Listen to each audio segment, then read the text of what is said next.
দেখো, তুমি হয়তো বাবা হতে পারবে না, কিন্তু আমি তো মা হতে চাই। আমি মা হওয়ার স্বাদ পাওয়ার জন্য একজন লোকের সাথে ডিল করেছি। ওনার বাচ্চার স্যারোগেসির মাদার হওয়ার জন্য রাজি হয়েছি। হারামজাদি, তোর এই মোটা ফোলানো পেট নিয়ে তুই প্রতি টাকা টাকা ঘুরবি আর আমাকে প্রতি মুহূর্তে এটা মনে করাবি যে আমি কখনো বাচ্চার বাবা হতে পারবো না। এই জন্য তোর পেটে আরেকজনের বাচ্চা, তাই তো? দেখো, তুমি কিন্তু এবার ওভার রিঅ্যাক্ট করছো। আমি তো এখনো কিছুই করিনি, তবে করব। যদি তুই আমার সামনে এই পেট নিয়ে ঘুরিস, হয় এক্ষুনি তুই এই বাচ্চাকে ফেলে দিয়ে আস, আর না হলে বাড়ি থেকে বের হয়ে যা। আরে তুমি এসব কি বলছো? তাড়াতাড়ি ডিসিশন নে। আরে এটা তো পাগলামি হচ্ছে। ফয়সালা হয়ে গিয়েছে। আমার বাচ্চা।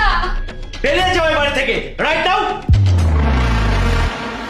এবার তুমি বলো, আমি বাচ্চা নিয়ে কোথায় যাব? এই জন্য আমি তোমার কাছে সাহায্যের জন্য চলে এসেছি। প্লিজ আমাকে সাহায্য করো, আমার জন্য না হলে এই বাচ্চাটার জন্য করো। আর কয়েক মাস পরে তো এই বাচ্চা তোমারই হয়ে যাবে।